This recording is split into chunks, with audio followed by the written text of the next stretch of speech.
जय श्री राम। मैं हूं पंडित अरविंद गौड़। स्वागत करता हूं आपका अपने YouTube चैनल ज्योतिष विद पंडित गौड़ में। आज की चर्चा का विषय है शुक्र से बनने वाले बहुत ही सुंदर और बहुत ही अच्छा फल देने वाले योग।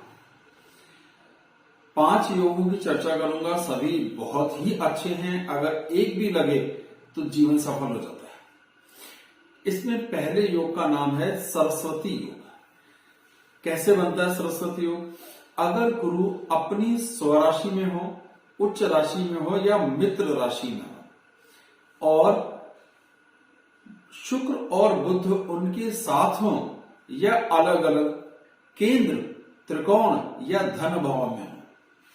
फिर समझ लीजिए, गुरु, शुक्र और बुध को एक साथ या तो तीनों एक साथ एक ही भाव में हो या वो अलग अलग भावों में हो, पर केंद्र पहला, चौथा, 7वां और 10वां, त्रिकोण 5वां और 9वां और धन भाव यानी दूसरा, इनमें होना चाहिए। तो अगर ऐसा है तो ये सरस्वती योग का निर्माण हो गया। बहुत ही अच्छा फल देने वाला योग है। इसमें कवि होने का, ज्ञानी होने का, ख्याति प्राप्त होने का, विद्वान, धनी, उत्तम पत्नी, उत्तम संतान के सुखों की प्राप्ति होती है। दूसरे योग का नाम है मरुद योग। ये भी बहुत शुभ फल देने वाला है और 2 नियम हैं। पहला कि गुरु को, शुक्र को और चंद्र को क्रमशः एक दूसरे से त्रिकोण में होना चाहिए, ठीक है। और दूसरी कंडीशन, चंद्र से सूर्य को केंद्र में होना चाहिए। तो ये 2 कंडीशंस अगर बनती हैं तो योग का निर्माण हो जाएगा। अत्यधिक शुभ फल देने वाला ये योग है, अत्यधिक शुभ। इसमें धन, विद्वान होना, सफल व्यापारी होना, उत्तम वाद विवाद, अच्छी बात करना, अच्छी बहस करना, अच्छे तर्क देना, राजा या राजा के समान ज्ञानी होना, ये सारे गुण समझे जाते हैं। तो ये मरुद योग बहुत ही अच्छा, शुभ और बहुत ही बढ़िया फल देने वाला योग है, जिसमें शुक्र का बहुत जबरदस्त रोल है। तीसरा योग शुरू होता है, उसका नाम है कला निधि योग। बहुत ही सुंदर योग है। इसके 2 प्रकार हैं, 2 तरह से बन सकता है। पहला है कि जब बुध, शुक्र और गुरु तीनों एक साथ एक ही भाव, दूसरे भाव में हो केवल। ये थोड़ी मुश्किल योग है, बड़ी मुश्किल से बनेगा। लेकिन इसका एक और प्रकार है कि गुरु को दूसरे या 5वें भाव में होना चाहिए और उसे बुध और शुक्र पूर्ण दृष्टि से देखें। ऐसा केवल 2 ही भावों में संभव है। गुरु दूसरे में होंगे तो बुध और शुक्र 8वें में होंगे, गुरु 5वें में होंगे तो वो 11वें में होंगे। तो इस योग का भी जबरदस्त अच्छा हल है।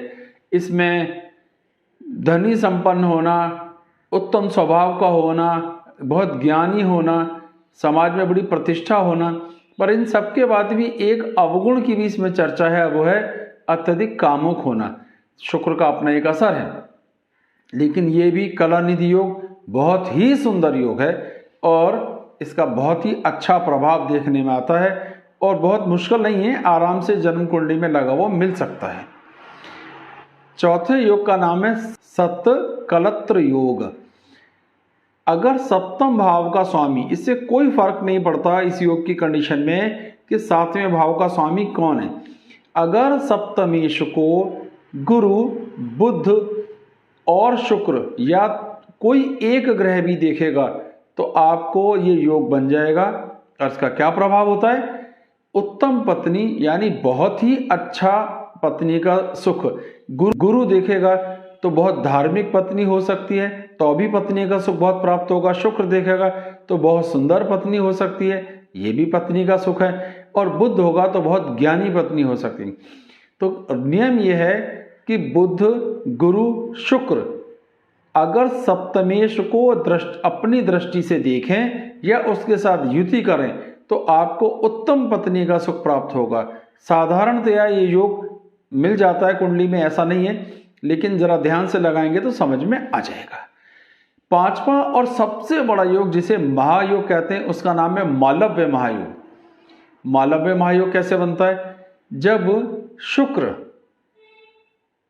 अपनी स्वराशि तुला और वृषभ या अपनी उच्च राशि मीन में अपने पूर्ण उच्च अंशों में सिर्फ केंद्र में हो, यानी पहले भाव, चौथे भाव, सातवें भाव या 10वें भाव में हो, तो इस महायोग का निर्माण होता है। शुक्र का अत्यधिक शुभ फल देने वाला, अत्यधिक आनंद देने वाला ये योग है जिसका नाम है मालव्य महायोग। तो अगर ये योग लगेगा तो हर वो संपन्नता की वस्तु जो धन से खरीदी जा सकती है, मान सम्मान, ऐश्वर्य और दैहिक सुख, सबकी जबरदस्त प्राप्ति होती है। तो ये बेहतरीन 5 ऐसे योग थे जो बहुधाकर कुंडलियों में लगते हैं, और आप अपनी जन्म कुंडली को जरूर खोलें, टटोल कर देखें ये योग बन रहा है या नहीं, और बन रहा है तो उसका आनंद लें। बहुत बहुत धन्यवाद। जय सिया राम।